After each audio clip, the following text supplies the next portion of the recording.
একবার এক দ্বীপে একজন মানুষ আটকা পড়ে। এই দ্বীপে এমনভাবেই আটকা পড়ে সে এখান থেকে আর কোনোভাবে উদ্ধার হচ্ছে না, সে এখান থেকে ফিরতেও পারছে না, কোনোভাবেই সে কোনো ধরনের সিগন্যাল পাঠাতে পারছে না। সে ধরেই নিয়েছে এখান থেকে সে কখনো আর ফিরতে পারবে না, কিন্তু সে কখনো আশাহত হয় নাই, সে সবসময় চেষ্টা করে যাচ্ছিল। তো এইখানে স্থায়ীভাবে থাকার জন্য বিভিন্ন গাছ কেটে এবং গাছের লতা পাতা, গাছের যে পাতা, বড় বড় পাতা দিয়ে হচ্ছে সে একটা ঘর বানায়। এই ঘরে থাকতে থাকে এবং সাগরের পাড় থেকে মাছ ধরে এবং দ্বীপের মধ্যে বিভিন্ন ফলমূল খেয়ে, লতা পাতা খেয়ে সে হচ্ছে এখানে জীবন ধারণ করতে থাকে। বাট সে প্রতিনিয়ত সিগন্যাল পাঠায়, অর্থাৎ দূরে যদি কোনো জাহাজ যায় সেই জাহাজ দেখে সে এখান থেকে সিগন্যাল পাঠায়, কিন্তু কেউ কখনোই কোনোদিন সাড়া দেয়নি।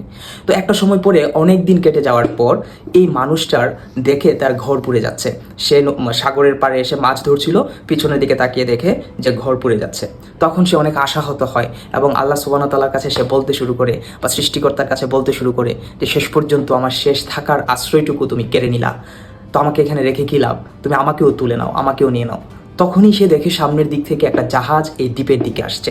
তো জাহাজ যখন দ্বীপের কিনারায় আসলো, তখন ওই জাহাজের মানুষ জিজ্ঞেস করছে যে আমরা এখানে দেখলাম ধোঁয়া উঠছে, আগুনের মতো করে ধোঁয়া উঠছে, ওইটা দেখে আমরা এদিকে আসলাম, আমরা ভেবেছি যে কেউ কোনো বিপদে পড়েছে, আপনি কি কোনো বিপদে পড়ছেন কিনা বা বিপদে পড়েছেন কিনা। তখন ওই ব্যক্তির চোখ দিয়ে ছল ছল করে জল বেয়ে পড়তে লাগলো, সে কান্না শুরু করতে লাগলো।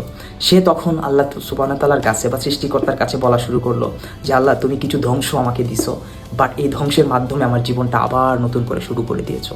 তো এই গল্পের মোরাল অফ দি স্টোরি আছে।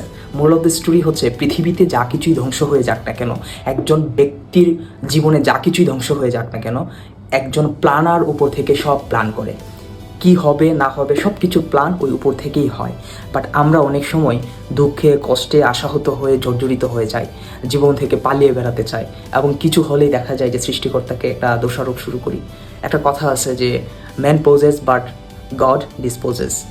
আল্লাহ সুবহানাহু ওয়া তাআলা ইজ দ্য বেস্ট প্ল্যানার। আমরা যে প্ল্যান করি আমাদের থেকেও সবচাইতে ভালো প্ল্যান আমার জন্য করে রেখেছেন যিনি আমাকে সৃষ্টি করেছেন, আল্লাহ সুবহানাহু ওয়া তাআলা। আমাদের এই বিশ্বাসটুকু রাখতে হবে যে সব ধ্বংসই ধ্বংসের জন্য নয়, কিছু ধ্বংস আবার নতুন করে শুরু করার জন্য। ধন্যবাদ সবাইকে।